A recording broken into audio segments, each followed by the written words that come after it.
Hello, friends, and welcome back to Malicious Compliance Stories.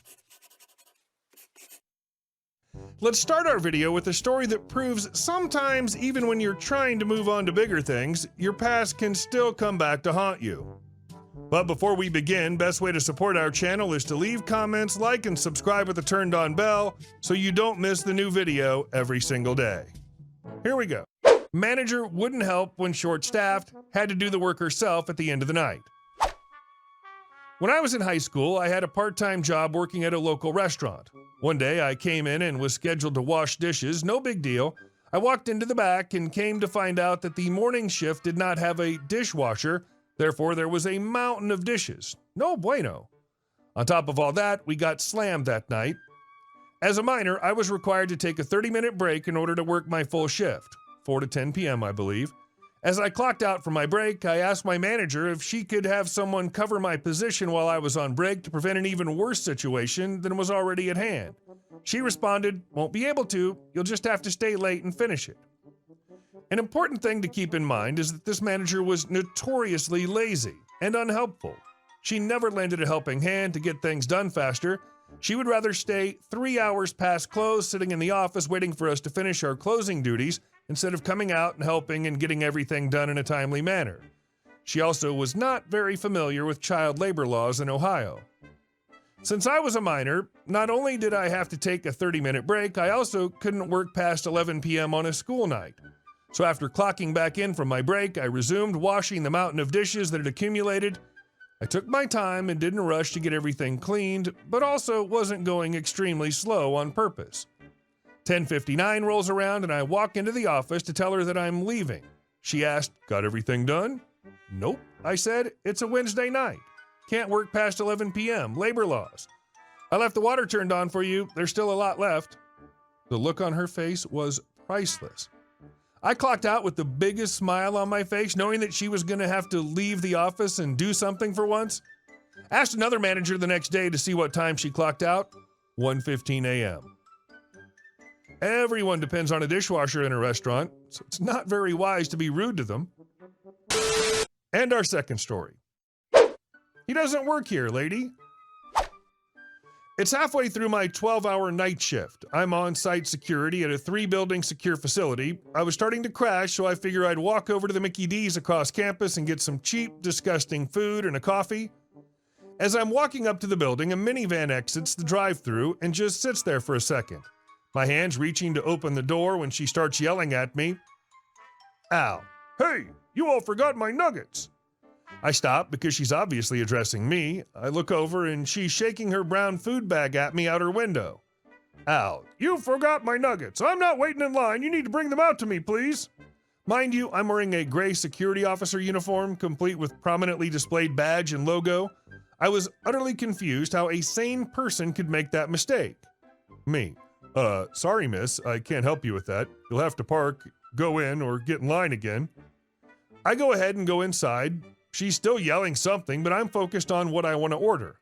Half of me hopes I get to witness some sort of altercation. This sub keeps me entertained at all hours of the night and was on my mind. My wish came true, because not 30 seconds later, in comes the lady, probably 50-ish, white, with thinning hair, overweight. You get the picture. She walks up to me and says, "I need your name, badge number, and number of your manager. You don't just walk away from me when I'm talking to you." Me. "I'm a security officer. I work across campus. You'll probably need to bring your receipt up to the counter." "Al, if you don't work here, why are you telling me what to do? It doesn't change the fact you were rude to me. Give me your info, please." Me. "I don't have to provide that to you. I'm here to get food, just like you." By this point, the line queue had cleared and the employees noticed the altercation. They asked the lady if they could help her, and she told them how I ignored her and she needed my info to file a complaint and for her nuggets and number for corporate. One particular employee who was familiar with me, I crap you not, said the exact phrase, "He doesn't work here, lady." I knew right then I finally had something to post on here. It absolutely made my day. They called the manager over and they went off in the corner to argue. I got my food and they gave me the coffee for free. Edit. I guess she thought I was McDonald's security, but that wouldn't make any sense. It's in one of the richest parts of town, and if they needed security, they have an actual police officer there. Even if I was security for McDonald's, I would still be employed by my security company. I'd never be expected to deal with food, sanitation, or cash. Just security, LOL. I don't think she knew what a security officer does, or even is. And our next story. Entitled neighbors blocking our driveway. We bought a house with a shared driveway and for 2 years could not get the neighbors to stop blocking it. For context, there's plenty of room to park without blocking. They just didn't want to pull far enough over to leave room for us to get around. We tried to be neighborly and start by asking nicely for them to move so we could leave. Over the 2 years, that escalated to leaving a note asking them to stop blocking, to putting up a sign, to contacting their landlord, even going as far as widening our side of the driveway in an attempt to get around. They still blocked. They were so childish about this whole thing, wouldn't address us, but would go around telling their friends and other neighbors, the ones that don't know us because all the ones we know don't like them either, that we're Karens. They can't use the driveway because of us. They said that we make it a big deal. They're not blocking, they were just getting dropped off, and we weren't even trying to leave anyways. Except they weren't just getting dropped off, they would block it for hours, up to 3 cars deep at times. We had to honk to get in on multiple occasions. All we asked was for them to stop parking in the middle and pull off to their own side. We do the same. It's not like we're asking them to do something special. They even have more parking spots on their side than we do. A lot of time, they'd be too lazy to even pull into the driveway and would just park on the street blocking it. Keep in mind, actual parking spots were available both to the left and right of the driveway. I also didn't care if they blocked it to do a quick drop-off or pickup, or if they genuinely had a reason to block it. Services, utilities, moving, but they rarely did. It was like rules that applied to us didn't apply to them.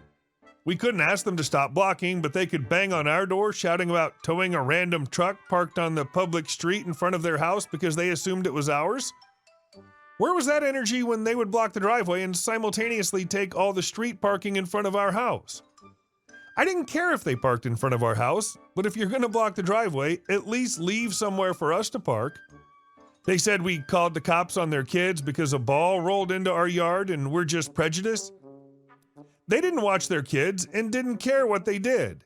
Kids would be running all through our front and backyard, around our garage and vehicles, and even up onto our porch. We came home to a whole group of kids leaning on my husband's car, and when he knocked on the door to talk to the parents, heard them, but they didn't answer the door. Kids would straight up throw rocks at our house and vehicles. 2 unsupervised 4-year-olds were in our yard moving the landscaping rocks onto the sidewalk. The 2 teen boys would pull up chairs behind our garage, and when we moved them away, they had the audacity to move them back. Kids would throw trash into our yard and then spitefully did it again after we reported them. Kids would have loud, literally yelling, 11 p.m. to 2 a.m. basketball games in the street that would keep me up on top of the loud music we already had to deal with. I got called racist when I finally made a noise complaint after it happened multiple nights in a row. Then I still had to make more complaints after because they continued doing it. Oh, they're just kids. Yeah, kids will be kids, but at some point you actually have to parent them. If something happens frequently enough to be a nuisance, I'm going to do something about it. I reported a neighbor for their dog always running loose. They stopped, so guess what? I stopped too.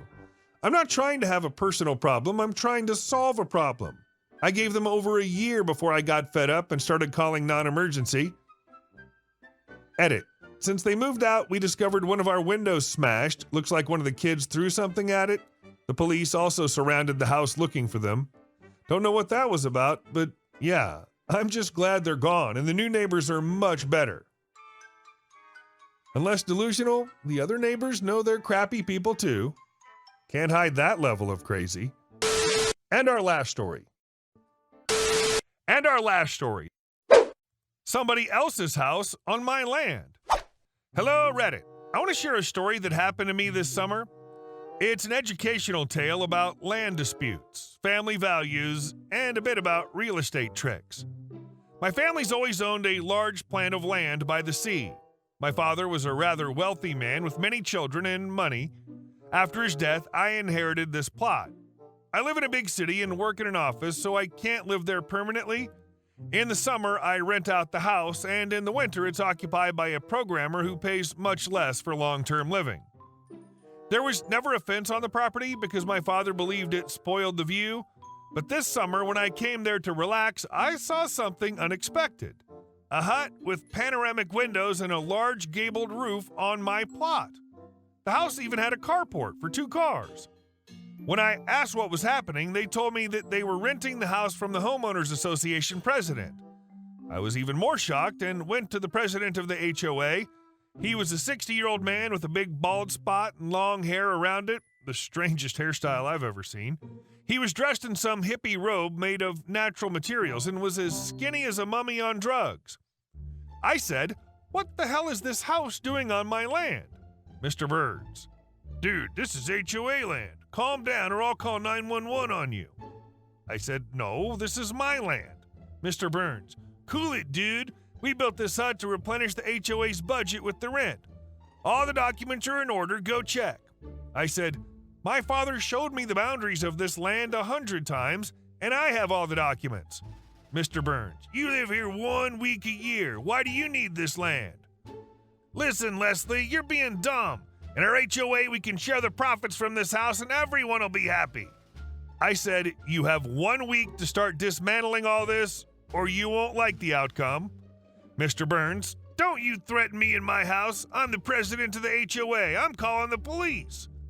At that moment, I realized my vacation was going to be fun. What Mr. Burns didn't know was that my wife makes a living as a lawyer.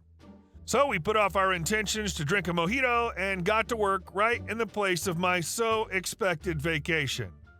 And what else Mr. Burns didn't know was that the landowner can go to court demanding the demolition of the building and compensation for damages. Building on someone else's land without permission is considered a violation of property rights. So we filed a lawsuit. The court awarded compensation for the use of my land. This includes the rental income that the neighbor was receiving and other losses related to the illegal use of my property, criminal liability. The neighbor's actions were qualified as a criminal offense as legal intrusion. Restoration of the land's condition. The court required the neighbor to restore the land to its original condition at his expense. He made a deal and transferred this hut to me as property. Now I have 2 buildings that I rent out. Hey guys, thank you all for watching the video. I'll see you in the next one.